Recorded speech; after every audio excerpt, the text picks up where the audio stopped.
ইয়া আইয়ুহাল্লাযীনা আমানুত্তাকুল্লাহ। আল্লাহ এই আয়াতের মধ্যে বনি আদমকে কত সুন্দর করিয়া ডাক দিছে। বনি আদম রে করম আল্লাহ সবচাইতে বেশি মহাব্বত করে, এজন্যই তাকায়া দেখো আল্লাহ কোরআনের মধ্যে আমানু বইলা কলম ইমানদারকে ডাক দিছে। মহাব্বত করে বুঝাইতো ডাক দিছে। মহাব্বত যদি না করতো তাহলে আল্লাহ আমানু বলতো না, আল্লাহ বলতো ইয়া আইয়ুহান নাস, এ মানুষ সকল। কিন্তু আল্লাহ তা বলে নাই, আল্লাহ বলছে ইয়া আইয়ুহাল্লাযীনা আমানু, এ দুনিয়ার ইমানদারেরা গো, আমি আল্লাহকে তওবা করো, আমি আল্লাহর সাথে তওবা করো, ইখলাসের সাথে তওবা করো, একবারে খালিস নিয়তে তওবা করো। আল্লাহর কাছে বলতে হবে আল্লাহ এই গুনাহ করছি আর জীবনে গুনাহ করব না। তিনটা সূচনা নিজের কাছে রাখিয়া আল্লাহর কাছে তওবা করতে হবে। এই তিনটা সূচনা যখন তোমার মধ্যে থাকবে আর আল্লাহর কাছে বলবা গো, আল্লাহ বলে বলতে দেরি হয়, আমি আল্লাহ মাফ করতে কিন্তু দেরি করি না।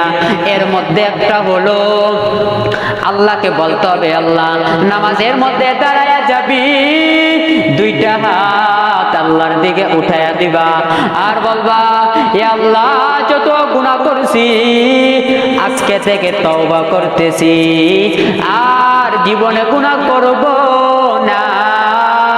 আল্লাহর কাছে এই গুনাহ পরিত্যাগ করার ওয়াদা করতে হবে।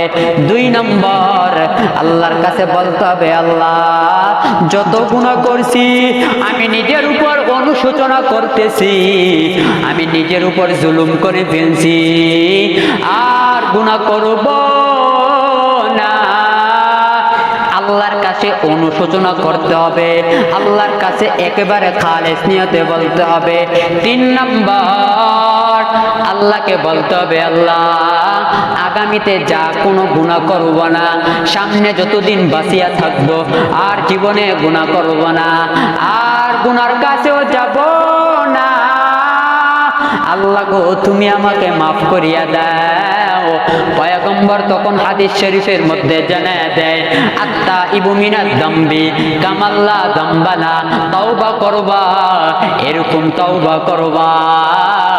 আল্লাহ তোমাকে তওবাটাকে একটা সন্তান যখন মায়ের গর্ভে থেকে দুনিয়ার মধ্যে আগমন করে, ঠিক ওই সন্তানটা যেরকম মাসুম থাকে, আল্লাহ বলে আমি আল্লাহ ওই বান্দাটাকেও ঠিক এরকম মাসুম বানায় দেয়। সব জায়গার মধ্যে আল্লাহর ভয় রাখতে হবে।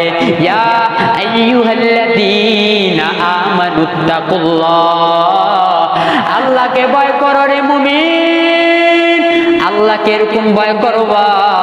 সব জায়গার মধ্যে আল্লাহর ভয়টাকে কাজ লাগাইতে হবে।